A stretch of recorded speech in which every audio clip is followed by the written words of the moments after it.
This podcast is sponsored by nobody. Hey dudes, welcome to Splat from the Past, the only 80s themed horror sci-fi show where things can get totally radical. Now, I am so excited for today's show because I will be talking to the legendary stuntman, stunt coordinator, second unit director, actor, Allan Graf. Oh my God, that guy is one of the most prolific guys in Hollywood because he's done stunts for so many great movies. Oh my God, he did stunts for City Heat, Real Genius, Hamburger the Motion Picture, Dragnet, John Carpenter's They Live, Roadhouse, Total Recall, Darkman. Um, he's had acting roles in almost every Walter Hill movie since The Driver. He was also in Brewster's Millions, Crossroads, Another 48 Hours, Johnny Handsome, and he's also in Roadie, where he gets headbutt by Meatloaf, and he's the biker with the 2x4s in the Cannonball Run, first movie I ever saw. A lot of people would recognize him as the gunman who tries to save the day in the donut shop in Paul Thomas Anderson's Boogie Nights. And it's going to be such an honor to have him on today. He has done so much great work. And I am really, really excited for this talk today. Also, rest in peace, Rob Reiner and his wife. Fuck his loser son that killed them. Rob Reiner and his dad Carl pioneered two different eras of comedy that influenced every generation that came right after them, myself included. Carl was the Borscht Belt early sketch comedy pioneer. Rob was the counterculture improv pioneer with the committee. And look at the empire he created. Him, Christopher Guest, Michael McKean, and Harry Shearer created This Is Spinal Tap, one of the finest comedies ever made.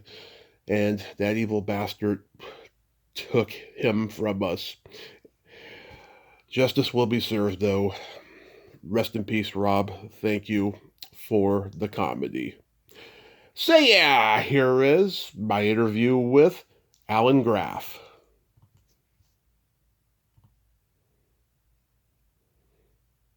So, going back in time, you began in football. Did you start like early on in your childhood? Yes, I was lucky and fortunate enough to be an athlete very young, and I grew up fast and big. Mm-hmm. Um, so, I played at high school, San Fernando, which is known for football, and we won a city championship when I was a senior. And I was a league and valley and city player lineman of the year and all that good stuff. So I got a scholarship, and I went to USC, and then.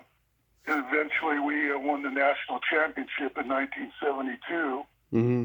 and considered one of the best teams in college history. And I was a free agent with the Rams, the LA Rams, original ones. And then I was the last man cut that year. So I sat out a year, and then the World Football League started, and I went up to Portland Storm because I had some USC friends go there, and I played there for 2 years. And I came back. The league folded, and I came back, and they were doing a movie at Disney called Gus Mm-hmm. about a mule that kicks field goals, believe it or not. Yeah. And the guy that was ramrodding the football players was a man named Les Josephson who played with the Rams. And he remembered me, and he needed a double for Dick Butkus, and I was a dead ringer size and looks and everything. And he called me up and asked me what I was doing. I said, well, I'm not doing much. He goes, how'd you like to work in a movie? And I said, really? Doing what? He says, playing football. I said, I'm there. Let's go. So I ended up doubling Dick Butkus, and I ended up doubling him for 20 years after that. Wow. So, were you disappointed that you didn't make the cut for the NFL draft? I was. I was very disappointed at the time, because that Yeah. was my life. I thought I was going to play at least, 7, 8 years. It's about the norm is 3 to 4 years, but when I was the last man cut, the coach that time, Chuck Knox, he really wasn't a big fan of rookies. Mm-hmm. And the Rams that year didn't have many rookies on it, so I didn't feel too bad. But I was happy enough that the World League got picked up, but they didn't pay us much of anything in the last year. We came home, I was almost broke when I came home. So the league folded, and I came home, and I got that call from Les Josephson, and that changed my career.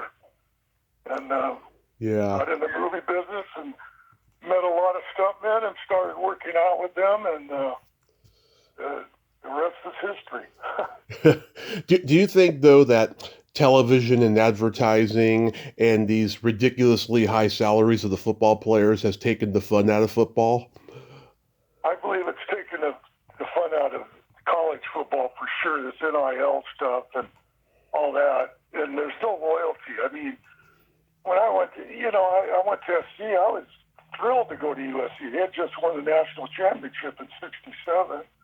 Had a lot of great players, and John McKay was the coach, and it was a great experience. And I played there all 4 years, and I have everlasting friends and teammates still to this day. But if I would have stayed there 2 years and say, oh, you know what, I want to go to Stanford or Notre Dame or somewhere else, it just wouldn't have been the same. But this time, just like trying to follow USC now with all these guys getting the money, if they didn't like it and some other school offers them more money, they just get up and leave. Yeah. There's got to be a rule, and the NC2A has to say, if you leave, you can't play for a year, or something. You can't get up and leave just because some other school will offer you more money. I just don't like it. And you know what? Where's the amateur athletics anymore? I mean, yeah, they should be paid something, but not those enormous rates, anywhere between, 150,000 to $1 million. Then quarterbacks getting $5 to $10 million. That's nuts. They don't even want to go to the NFL because they'll get it shortchanged. Yeah. Yeah. So you get into the stunt world, you become established. How does Walter Hill start casting you in roles? Okay, that's a good one. After I did Gus, the first AD was a guy named Pat Keogh. And Pat, me and him hit it off. He was a sports guy, and he talked football all the time. Well, I hadn't seen him in a year, and in those days you could walk the lots, the studios, and talk to other stunt coordinators. It was before 9/11, obviously. After that, you couldn't get on a lot. So I was walking there, and I think it was the middle 70s, 76 or something, 77, and I was walking a lot of 20th Century Fox, and he saw me, and he yelled at me, "Hey, Allan!" I go, "Hell, man, hey, Pat, how you doing?" He goes, "Hey, I'm working with the director, Walter Hill." Well, I didn't know Walter Hill from anybody. And he says, "Come on, I want to introduce you." I said, "Okay." So we go to his office. He was getting ready to do a movie called The Driver with Brewster and Ryan O'Neal. Great movie. And I went in there, and he was with Frank Marshall and Joel Shore, all these other producers. And Pat goes, "Hey, Walter, guess who this is?" He goes, "I don't know." He goes, "This is Allan Graf." And he says, "Allan Graf, number 61, USC Trojans?" I go, "Yeah, that's me." He goes, "I love you, man. I used to follow you. You're great." And he says, "What are you doing?" I said, "Well, I'm looking for work." He goes, "Okay, I'll put you to work on my movie." I go, "Fantastic." And that was that. And I did a part for him. I played a cop with Isabella Janney, a French beautiful actress at the time. And then I started with them then. He went and did the Warriors. And I thought, oh, man, I wanted to do it. He goes, "Well, you weren't right for the Warriors, but I'm going to come back and do a Western called The Long Riders." Yeah. He says, I got a part for you, and you can do stunts. And I go, "Great." So after I did the Long Riders, I stayed with them, and I've done over 30 movies with them. Eventually, when I was started, I was just a stuntman and an actor with them, and then he had a stunt coordinator who passed away, Benny Dobbins, on a movie called Red Heat. And once he passed away, he called me, and I was up in Vancouver doubling buckets on MacGyver, and he told me what happened at Benny Dobbins had a heart attack, and he wanted me to be his next coordinator, and that was that. And I've been with him. I got my second unit director card and started directing for him, and he's the most loyal guy I've ever met in this business. Yeah, I mean, like, you're one of his repertory guys. Like, when I was growing up, my dad and I would watch, all his movies, and like, you were like one of those guys, along with like Peter Jason and Chris Mulkey Yeah. and David Patrick Kelly, as like part of Walter Hill's like repertoire of guys that were like in every movie or every other movie.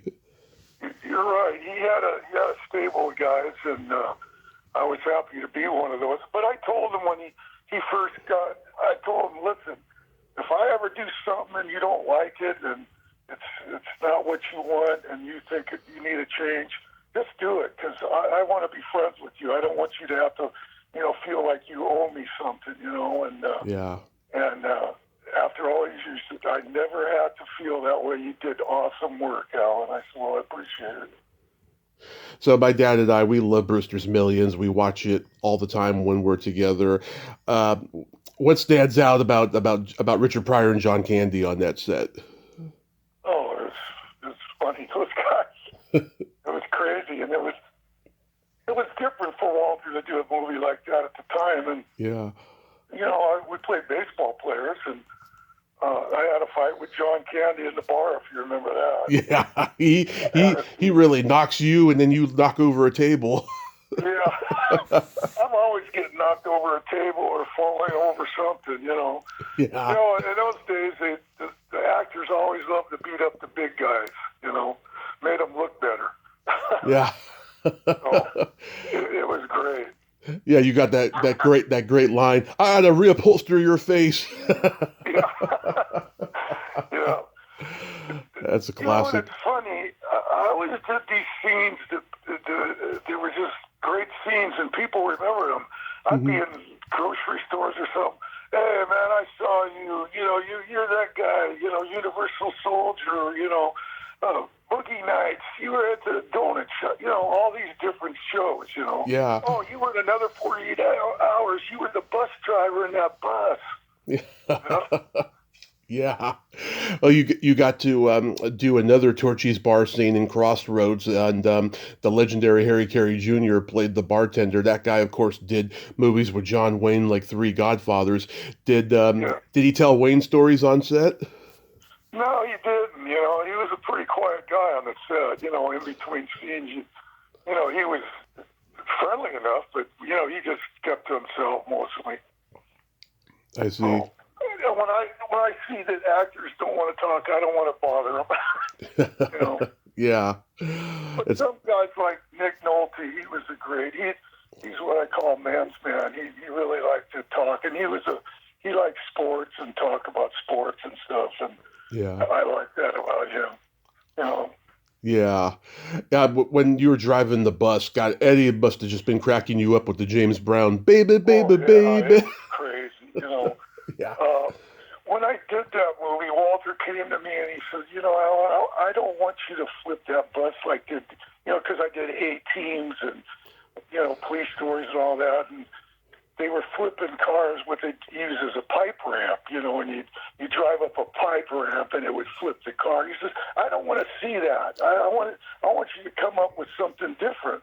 Mm-hmm. So I went to the effects guys, and I knew that they had cannon rolled cars, Yeah. where they put the cannon in the trunk and they'd flip cars. And Hal Needham was the start of that. He was a legendary stuntman from Stunts Unlimited and stuff with Burt Reynolds and that kind of stuff. So I went around and we talked to other stunt people that had done that. They go, I want to do it in a bus. I go, a bus? Holy smokes, that's different. So, we talked about it, we analyzed it, and we decided to put 2 cannons in the bus.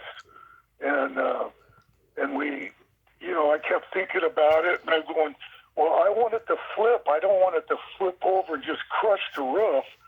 So we caged the top of the roof inside.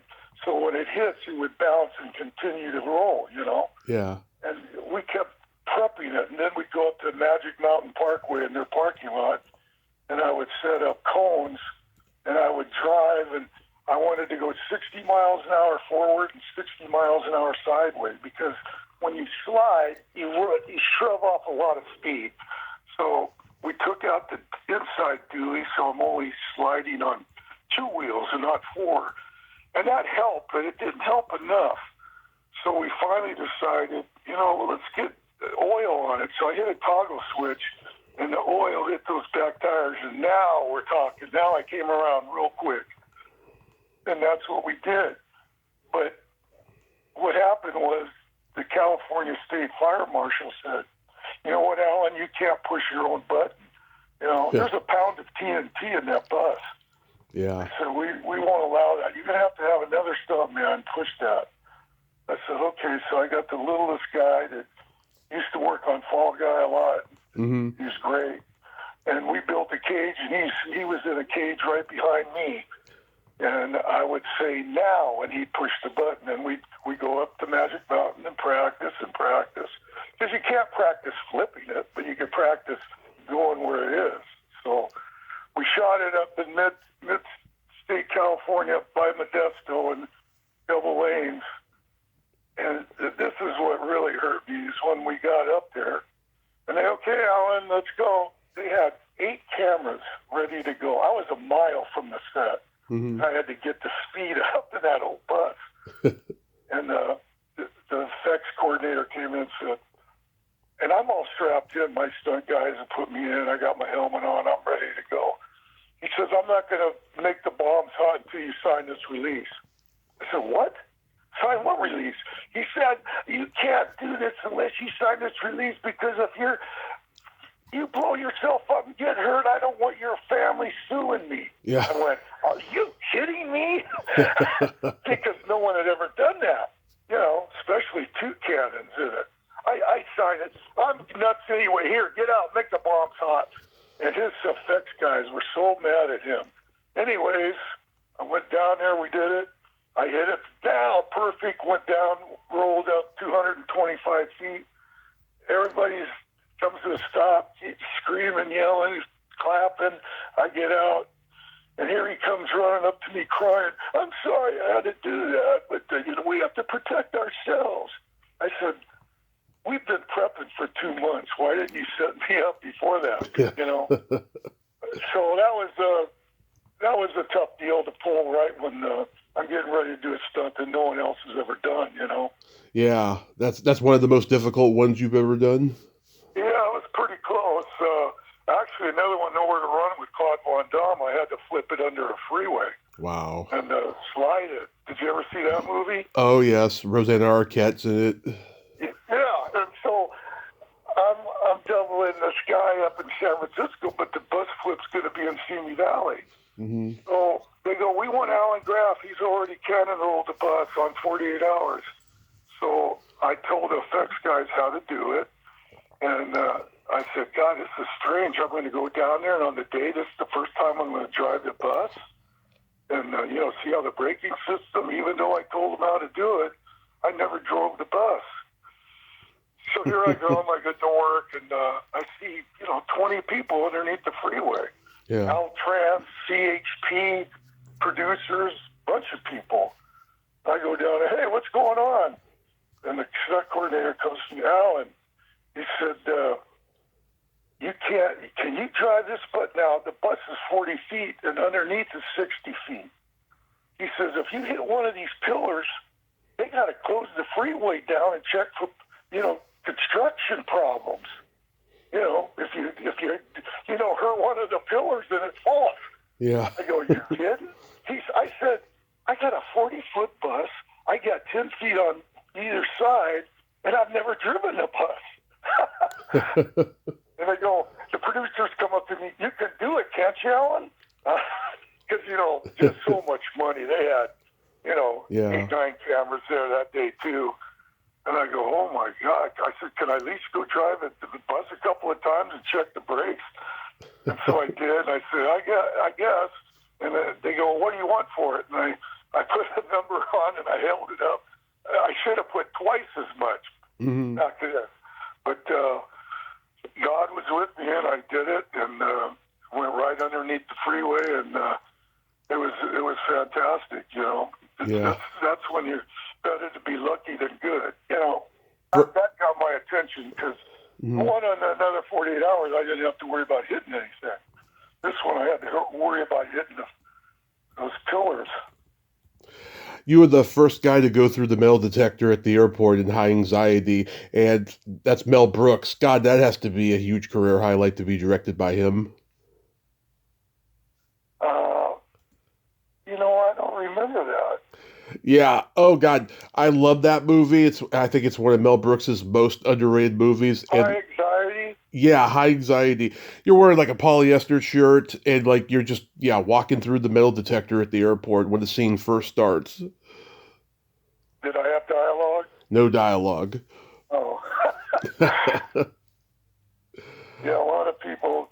You know, that's what I'm saying. I do these scenes where I have maybe 5, 10 lines, maybe 2 lines. You know. Yeah. And people remember them just like you know, RoboCop in the cocaine warehouse. RoboCop breaks in and I'm holding the gun on the bad guy, and I'm right there, a big close-up and stuff. People remember that. They remember my face. It's fun. It's funny how that happens. Oh yeah, of course. I'm a huge fan of the movie Roadie. I love that bar scene where you get headbutt by Meatloaf. Yeah. Oh God, isn't that something? Yeah. That was crazy too, because I went in there and played Tiny Thompson, and you know, this was his first movie, the Meatloaf, and we had to make sure we didn't actually hit heads. Yeah. So we were going half speed at each other, and I said, "Wait a minute, you can't overshoot, or we're going to hit heads." So I put sandbags down and made sure we didn't overstep those sandbags, because he was crazy. You know, he just went off half-cocked, and that was a funny scene, though. And that worked. Yeah. If he didn't go past those sandbags, or I'd have been gone. Yeah. Sure. Yeah. Yeah, you saw that movie. That's crazy. That was one of my greats, because Roy Orbison, he was one of my...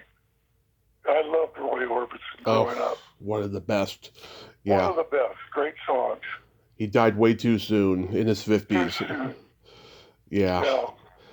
That's I like that movie a lot. Caroline Pfeiffer, the producer's been on. She's great.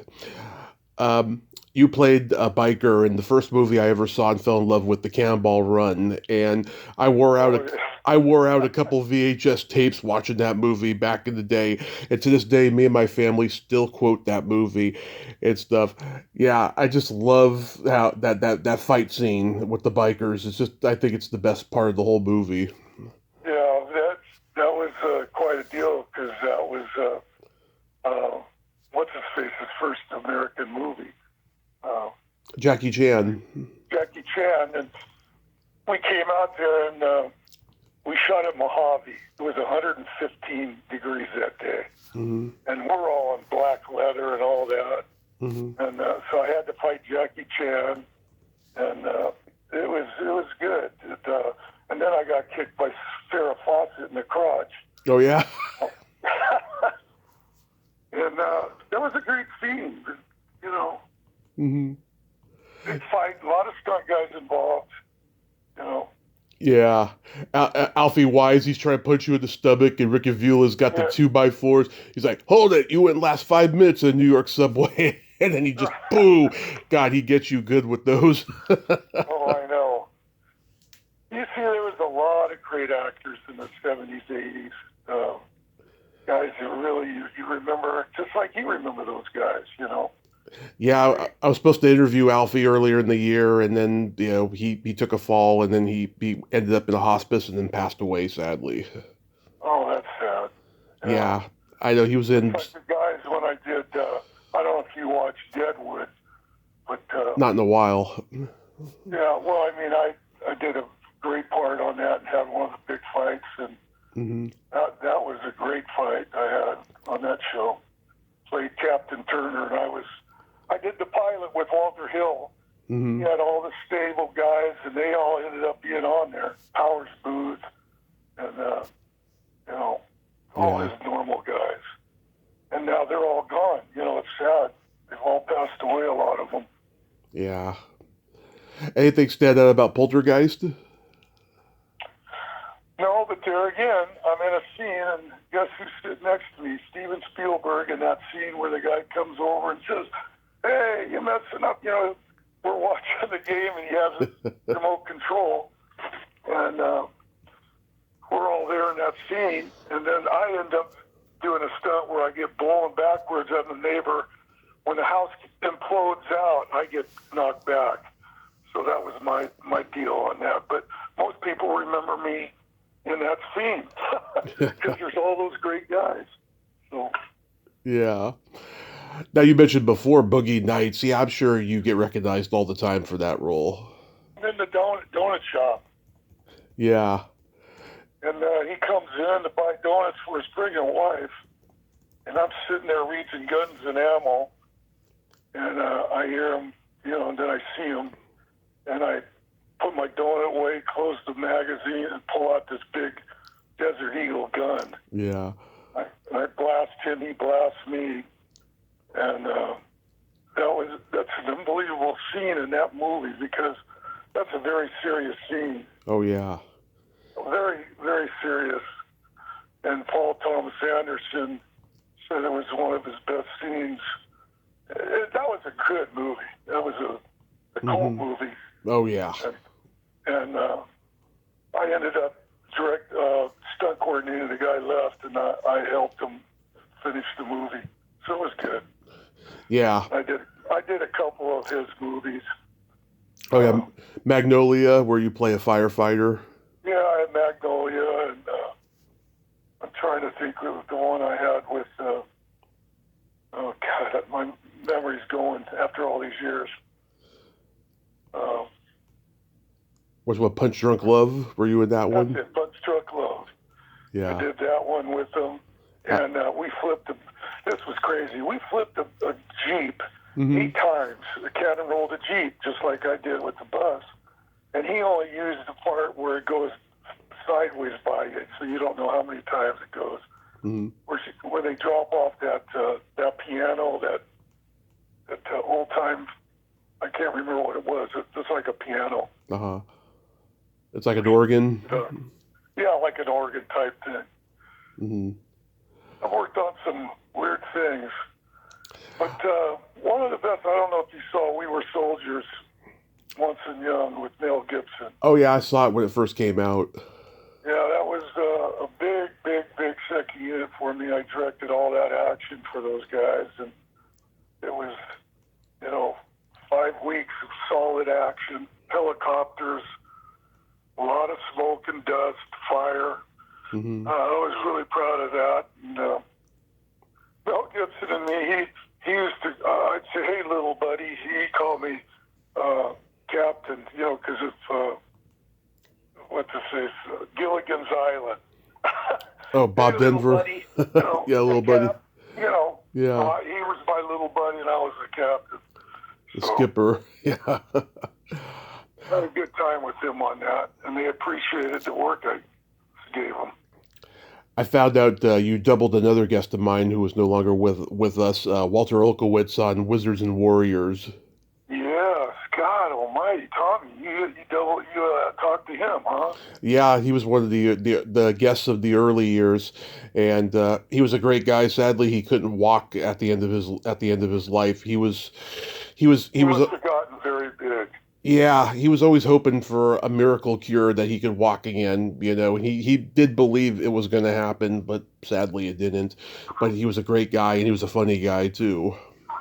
Yeah, that was, I thought that show was going to go Wizards and Warriors, and I dealt with him. We had a lot of stunts in that, air rams and climbing mountains and a lot of fighting, and I liked him a lot. I doubled him in some commercials, too, but most of the time there was that, and he had a lot to do. And, he was a big guy.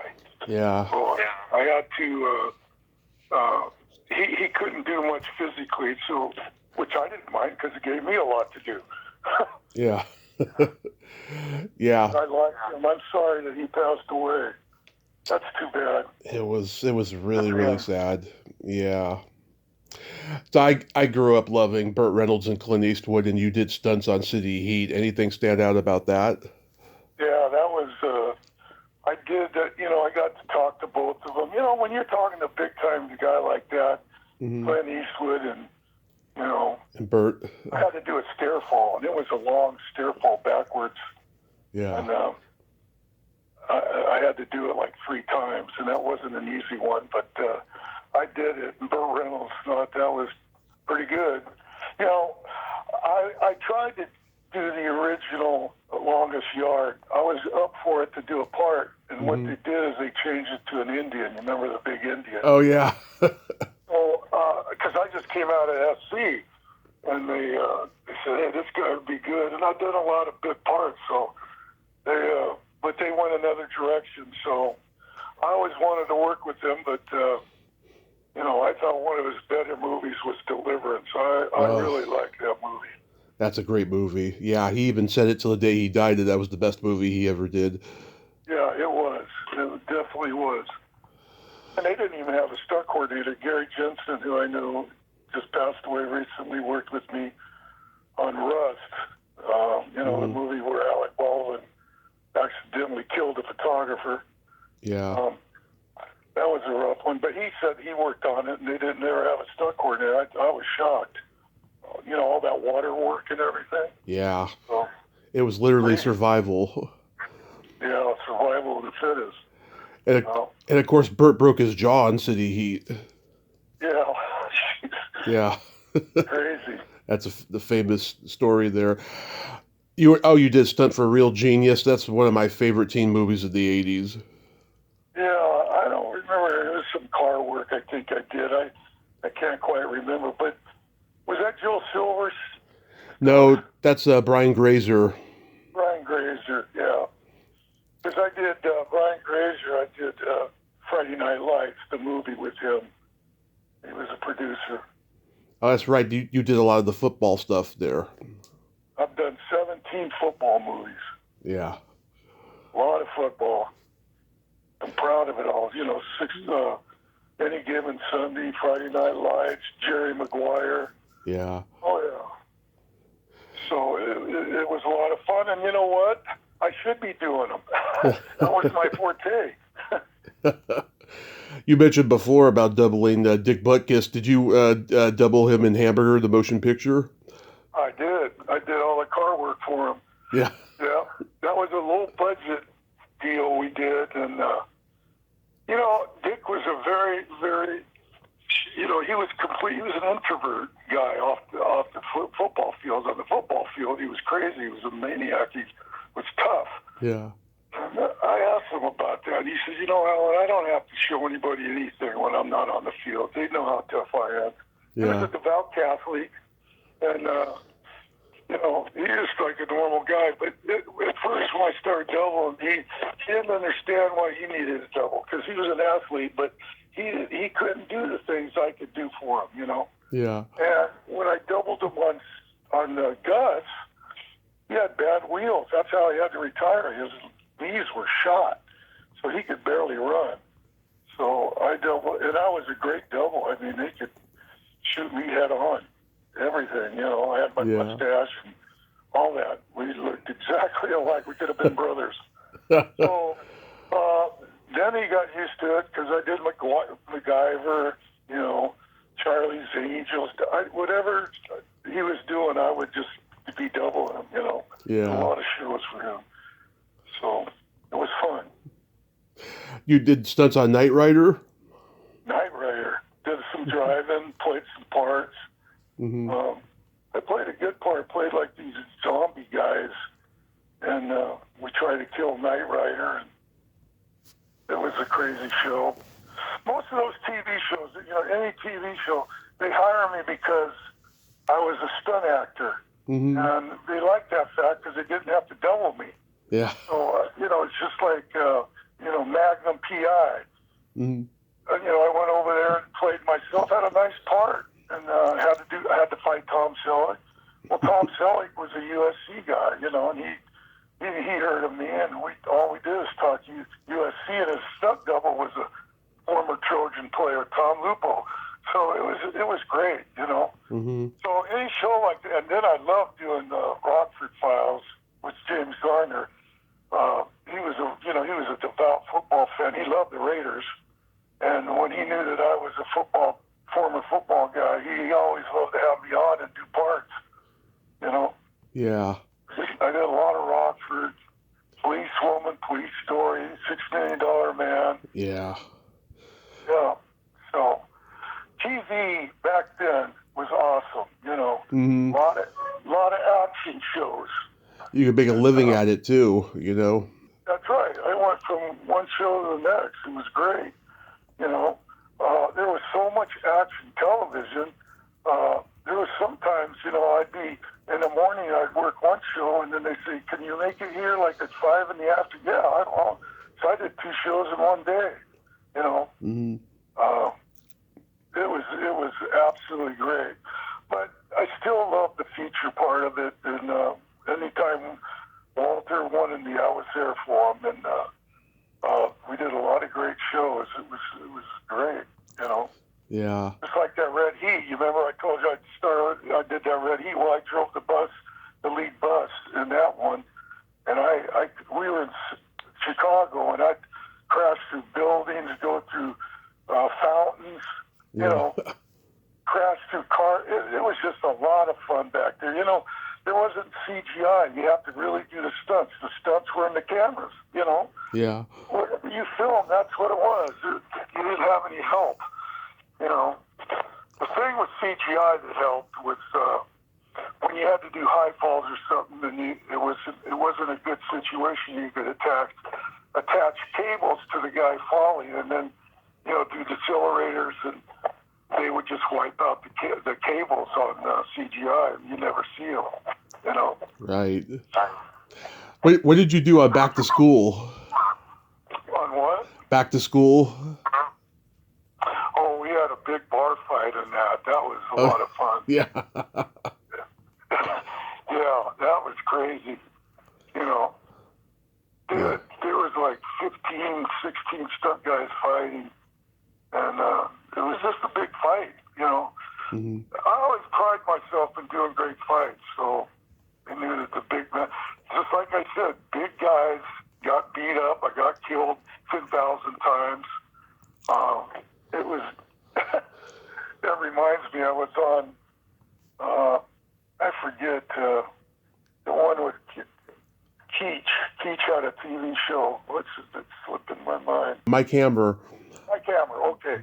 So I'm doing Mike Hammer one day, and, well, by the time it showed, it was airing, and somehow my little 6-year-old was watching TV, and they saw it, and they saw me get shot.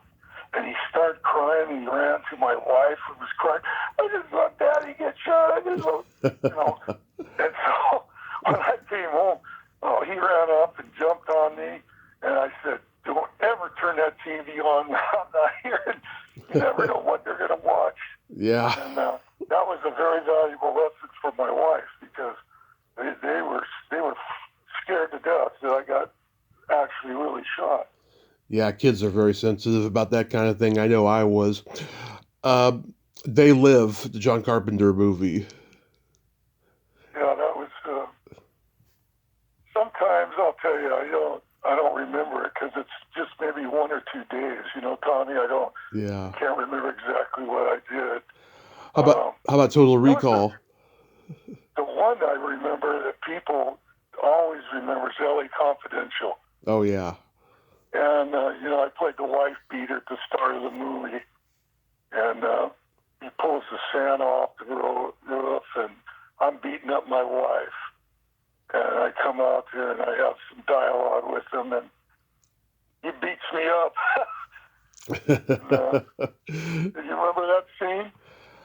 It's been a while since I watched the movie, but I have seen L.A. Confidential. One of the great movies, actually. I think if it wasn't for Titanic, that probably would have won the Academy Award. Yeah, absolutely. It's Curtis Hanson. I think he's Curtis Hanson. He's always been a great director. He's gone too now. It's unfortunate. But That's when right. I went on the interview, the stunt coordinator said, I got just the guy. This guy's a great actor, stuntman. He says, okay, but I got to read him anyways. So I went to the studio, and I was waiting, and because I knew I was a wife beater. Yeah. And this is what I did. When they said, okay, Alan, Curtis wants to see you, I kicked open the door, and I went right at him, and I grabbed him around the throat, and I put him against the wall and started screaming at him, you got the part, you got the part. Now, I took some balls to do that, but I figured, what do I have to lose, Yeah. He said, no one's ever done that to me. I said, well, I wanted to make sure you know who I was, and that was a good scene, the wife beater at the beginning of the movie. How about Total Recall? Oh, yeah, that was a good one, but I got sick as a dog. I shot it in Mexico City, Mm-hmm. and that scene I was doing where he lands on Mars and we take him away, Yeah. and they told me, don't drink the water. Don't ever drink the water unless it's bottled water. Yeah. So I never drank the water. But one night I was with some stunt guys and we were at the bar, and I drank a Coke that had ice in it. And oh shit. I got sick as a dog. I got food poisoning or whatever they call it. And they had to put IVs in me. I had lost like 16, 17 pounds. By the time we did the scene, they had to have an outhouse on the set, because after each take I had to run to that outhouse and do my thing. So I was pretty weak into that, but I've known him for a long time, so they all understood, and that was a good scene. A lot of people remember that because I'm holding him, and then he shoots me right in the back. He beats me and the other guy up pretty good. Another classic. Yeah. How about Darkman? What was it? Darkman? That was Sam Raimi, Bruce Campbell. Sam Raimi, that was, I think I drove a car or something. See, those are scenes where it's 1 or 2 days, and I can't remember the whole thing, so. Yeah. Wait a second. Well, because it's Christmas time, I got to bring up Bad Santa. Oh, man. Unbelievable movie. I couldn't believe it. I thought, this thing's going to bomb. There's no way this guy can cuss like that and be a Santa and all that. Mm-hmm. Unbelievable. Billy Bob Thornton, he's a class guy, because when I did Friday Night Lights, we always had a lot of laughs. But that was a great scene in there with him, and I was a cop, and we were busting him. We came to his house and all that. But him cussing at that kid and getting mad at that kid, Yeah. and that turned out to be a big hit. No, huge. They made a sequel, and now a lot of people watch it at Christmas time, which is bizarre. Yeah. But you got to make sure who's watching it. People over 17 or whatever the rate is. Yeah. It's pretty raunchy in a lot of ways. It is, but it's hilarious. I love the show he's doing now, that Landman. It's a great show. Oh, I haven't seen that. I got to check that out. Yeah, I like Billy Bob Thornton. He's very good. He is. I mean, he got success later in life, and he's blessed with opportunities. So Did you ever see Universal Soldier? I saw it back in the day. Yeah, Van Damme. Yeah, I played the diner cook. That was another one of those scenes where people remember me, and he comes into the diner cook, and he's complaining about the food, and he wants more food, but he doesn't know how to pay for it. So the waitress yells at me, hey, come here, and I come out there, I have all this good dialogue, and then he beats up about 10 guys in the diner. Yeah. It was a good scene. Yeah. Sounds like you see what's happening? I'm always getting beat up. Yeah. Well, Jerry Maguire, the kid, I'm the golf coach, and he throws his club at me at the beginning of the show. But I directed all the football, so that was a good show too. I was proud of that.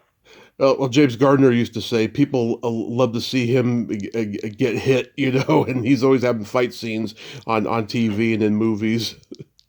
Yeah, he was great, James Garner. He was a good guy. Yeah, one of the greats. So, what do you got going on these days? Are you still doing stunts? No, I had back surgery and I'm slowed down on the stunts. I just did a couple of car chase sequences last week. Mm-hmm. I haven't worked in a while, and these guys called me up. Hey, Allan, come out and drive a car. So I did. They're doing a show called Shards, a new TV show. It's not aired yet. And I drove a car, and it takes place in the 70s and 80s. So drove these old 70 and 80 cars, and they had like 35, 40 stunt guys.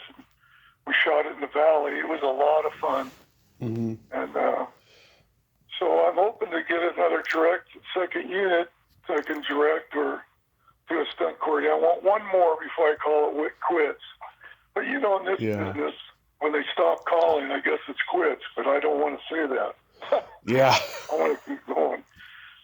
So Walter just sold the script and see what happens with him. But, he's 84 years old. Oh, yeah. Oh, no one wants old guys to direct now. And I said, well, Clint Eastwood's still directing. Why can't you? Yeah. Yeah. 95 years old. It's crazy. Has it ever bothered you that the Academy doesn't recognize stunt people? Well, when I first started, Tommy, we didn't want to be recognized, Mm-hmm. And the reason is most actors didn't want normal people to know that they had stunt people. They wanted to think that they did all their stunts. So it make them look and sound better, and people would like that, Sylvester Stallone didn't do his stunts, Mm-hmm. all that stuff. And, when I did that show with him down in Florida, it just escapes me. Him and Sharon Stone. Which one? Oh, I know which one you're talking about. Yeah. The Specialist. The Specialist, yeah. Eric Roberts is in it too. Yeah. Did you like that one? That's a good one. One of his better ones. Yeah, James Woods is great in it. Yeah. So, what was I saying? Just talking about the stuntman recognition. Yeah, stuntman.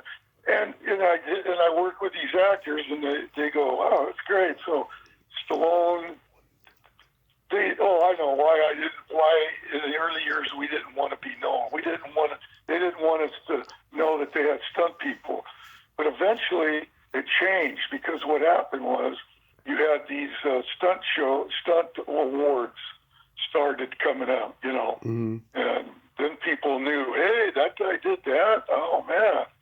So, but we still try to keep it a low profile, Right. When you're on a set and you're dressed like the star, you kind of get away. You don't want to be seen, and they don't want you around, only when you have to work. You know what I mean? Mm-hmm. So that way. But one of the better shows I remember with him too was Over the Top, Stallone, the arm wrestling movie. Yeah. I had a great scene with him at the mansion gate when I tell him to get out of here. You remember? Mm-hmm. He said, "Get out. They don't want to see you." And he drives the truck through the gate. That was a good scene with him. Yeah. I've had some good scenes with him. So. Yeah. But that's what happened in those days. I don't like, because I only doubled a few guys. I mean, I was too big, and Dick Butkus didn't go on after that. He phased out, and I think I only doubled Alex Karras once, Mm-hmm. and he didn't do much, because he did a free camera show that didn't have much action. Webster. Huh? Webster. Webster, yeah, was a little black kid. So it didn't bother me, but guys that double good time leads, they knew to kind of keep a little profile and didn't brag about it. So when news people or, television shows would come and try to interview them. They said, "No, we don't. You don't need to interview them. You interview a star." So, but it's changing. So because of all these award shows, so people recognize that there's stuntmen that do a lot of the stunts. Right. Have you ever considered writing a memoir? No, but people have asked me about that. You know, I haven't given it too much thought lately because I still want to work. But Yeah. the last thing I did was Rust, and that took it out of me because I did this. I started Rust in New Mexico, and then the accident happened with Alec Baldwin. Mm-hmm. And I told the director, they stopped. They go, "Well, we're hoping to finish this." I said, "Well, I'm done." Then they started up again. He said, "Alan, I really want you to finish the show with me." He says, "A lot of the actors are coming back." I said, "Well, okay." So I went up to, they shot the second half in Montana. Mm-hmm. Funny thing is, you couldn't tell if we were in New Mexico or Montana when the film came out. It was so good. So, but that was the last show I did, and that was 2 years ago, 2.5 years ago. Then I had back surgery, a couple of back surgeries. Yeah. I think you got a lot of great stories, that you could put down and everything, what's her name? Sandra Lee Gimple. I mean, she has a book out. Oh, Gimpel, yeah, sure. I've hired her a lot. She's Yeah. great. She has a lot of stories, I'm sure. She's older than me, and I think she was close to Elvis Presley at one time. Oh, yeah. She danced for him in about 15 movies or something. Her career goes beyond the stunts. I mean, she's had a huge career. She's huge, yeah. Well, that's the luckiness of being a small girl like that. She doubled boys at one time, and she could get away with it. Nowadays, you can never do that. Yeah. We used to double. The only time you can use a man doubling a woman is when there's no way that person can do it. They have to go through the guild to make sure. Is there anybody can do this stunt that's a woman? And no, then you can double it with a man. Right. So, but you can't do that anymore. Before, unless it's a boy. I used on Rust. I used a small girl to horseback ride to double the boy because there's no one that small, man-wise. Right. And you have to use somebody over 18. You can't use a child to double a child. So. Yeah. I just realized that tomorrow's your birthday. You got great plans? Yeah, to get up, hopefully. I'm pretty old. I'm getting up there, but, I got a good family, and my son is a stuntman, and he's working today, and he's been doing stunts now for 20 years, but Mm-hmm. I just hope he can finish the business because the way, CGI and all this other technology's coming in, it's hard to say how long he'll be able to keep going, But we're going to go out to dinner. I'm going to take my wife to dinner. My family took me out last night, so I'm going to take my wife out tomorrow, just me and her.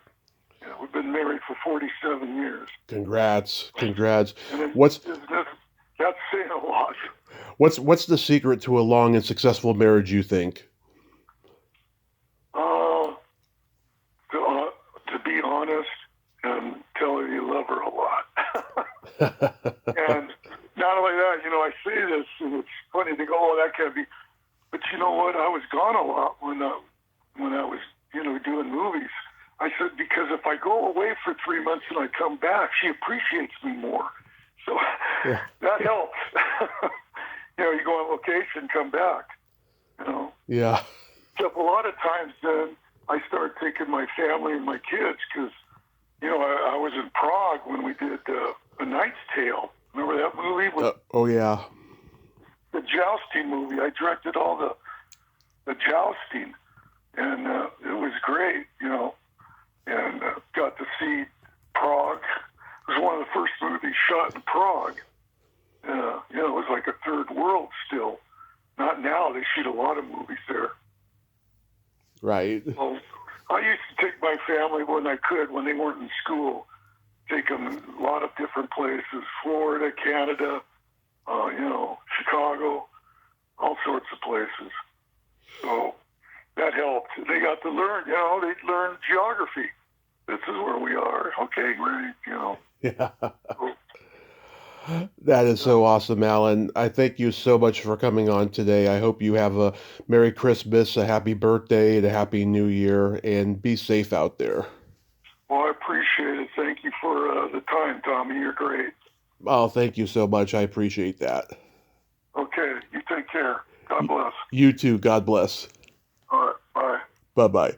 Well, there you have it. Allan Graf. Ain't he a cool dude? Oh my God. I mean, he had great stories, lots of wisdom, and I'm so glad that he's got a wonderful family that he could celebrate his birthday with tomorrow. And he is so blessed, and I think he's going to keep going just like so many great stunt performers have in Hollywood. And he just has like I said, a huge resume.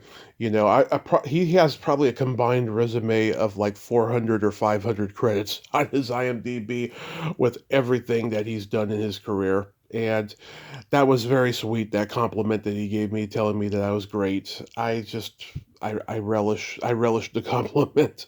To hear that from a great like Allan Graf. Well, until next time, this is Tommy Throwback Kovac saying there's no shame in living in the past because the present sucks. Later, dudes!